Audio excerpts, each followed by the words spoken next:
Good morning, students. Myself, Dr. Neenu Rathi, Assistant Professor, Department of Education, MD University, Rohtak. Till now, we have discussed what is statistics, its nature, and its uses. Today, we will discuss the limitation of statistics. Although the statistics are indispensable to almost all sciences, social, behavioral, physical, and natural, and are very widely used in almost all the spheres of human activity, yet they are not without limitations which restrict their scope and utility. Now, first limitation is statistics do not study qualitative phenomena. Statistics are numerical statements. In dealing with a set of numerical data, it can be applied to the study of only those phenomena which can be measured quantitatively. However, all human phenomena are not capable of quantitative expression. Abstract concepts or quality characteristics such as intelligence, health, beauty, honesty, wisdom, welfare and poverty and so on do not readily lend themselves to quantitative representation and thus cannot be measured quantitatively. Second, statistics do not study individuals. By statistics, we mean aggregate of facts affected to a marked extent by a multiplicity of factors and placed in relation to each other. Thus, a single or isolated figure cannot be regarded as statistics unless it is a part of the aggregate of facts relating to any particular field of inquiry. Thus, statistical methods do not give any recognition to an object or a person or an event in isolation. In other words, statistical results reveal the average behavior, the normal or general trend. They are therefore useful for a general appraisal of a phenomena and not for substitution to any specific unit or event. This is a serious limitation of statistics. For instance, the price of a single commodity, the profit of a particular concern or the production of a particular business organization doesn't constitute statistics since these figures are unrelated and incomparable. However, the aggregate of figures relating to prices and consumption of various commodities, the sales and the profit of a business organization, the income, expenditure, production and so forth, over different period of times, places and so on will be statistics. Thus, from a statistical point of view, the figure of the population of a particular country in some given years is useless unless we are also given the figures of the population of the country of different years or of different countries for the same year for comparative studies. Hence, statistics are confined only to those problems where group characteristics are not being studied. Next, statistical laws are not exact. Since the statistical laws are probabilities in nature, inferences based on them are only approximate and not exact like the inferences based on physical and natural scientific laws. Statistical laws are true only on average. If the probability of getting a head in a single throw of a coin is 0.5, it doesn't imply that if we toss a coin 10 times, we shall get 5 heads and 5 tails. In 10 throws of a coin, we may get 8 heads, 9 heads or all 10 heads, or we may not get even a single head. By this we mean that if the experiment of throwing the coin is carried on indefinitely, then we should expect on the average 50% heads and 50% tails.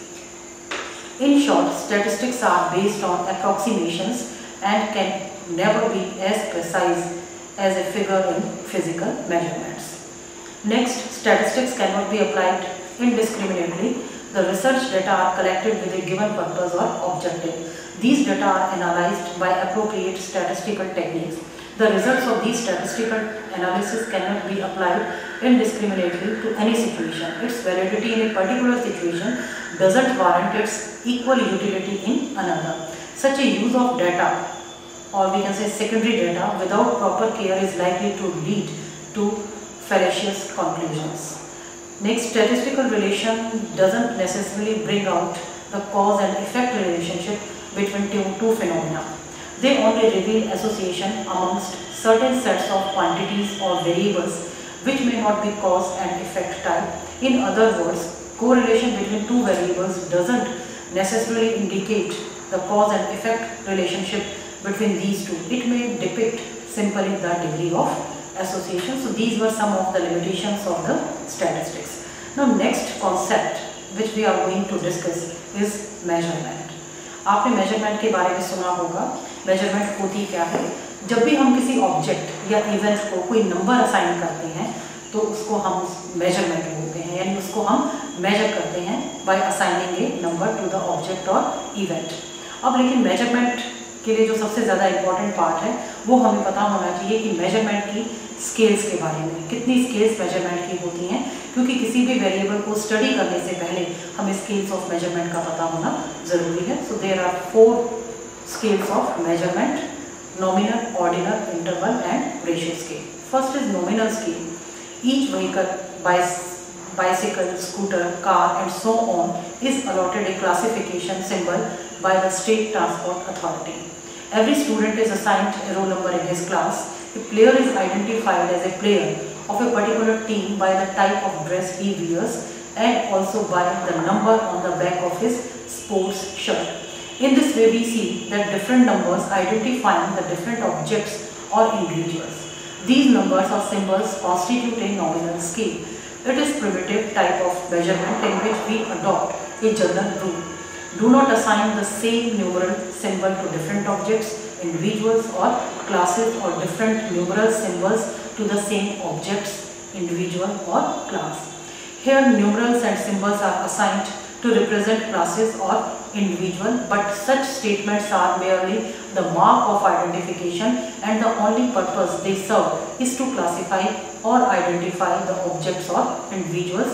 This is why the numbers worn by the players only classify them as a member of a team or identify one player of the team from another, but tell us nothing about the quality of the player. और यहाँ पर number सिर्फ identification के लिए होते हैं और उनकी कोई न्यूमेरिकल वैल्यू नहीं होती। Next scale is ordinal scale. Ordinal scales are somewhat more sophisticated than nominal scales, whereas nominal scale numbers serve as labels to identify the individuals or objects belonging to a group or a class. In ordinal scale, numbers reflect their rank, order or merit position within their own group or class with respect to some quality, property or performance. The defect in such scales lies in the fact that the units along the scales are unequal in size.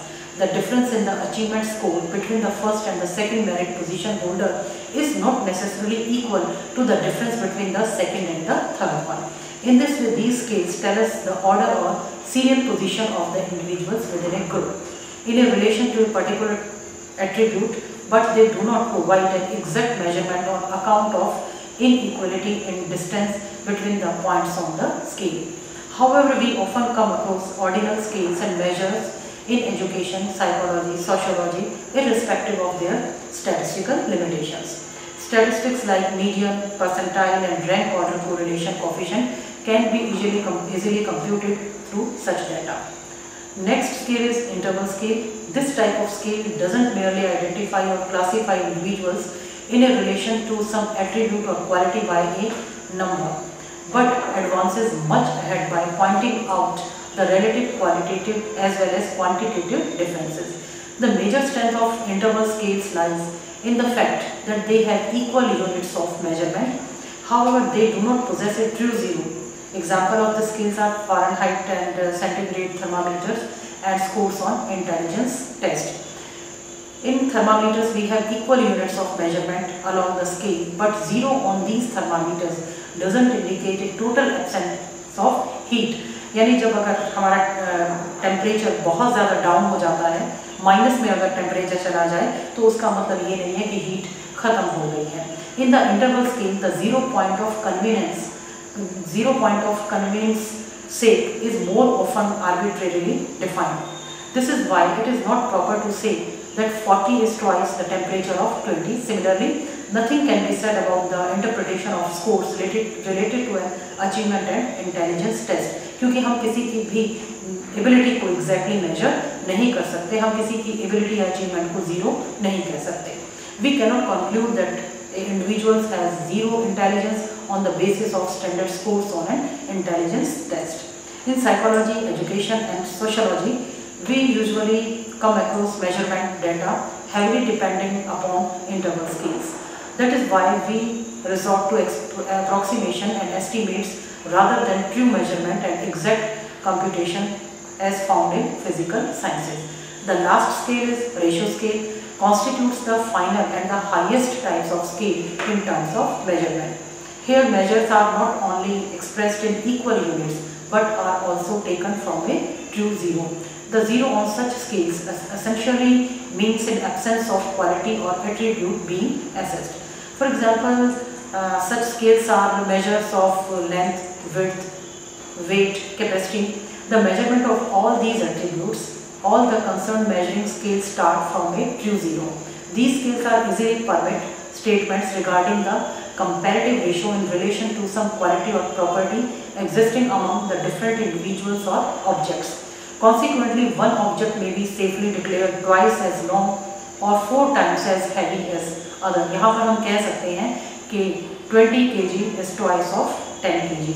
In physical sciences, we usually come across such type of measures and measurement scales, but in education, psychology and sociology, the possibility of such measures is quite uncommon. So these were about the 4 scales of measurement. Now we will continue in the next session. Thank you very much.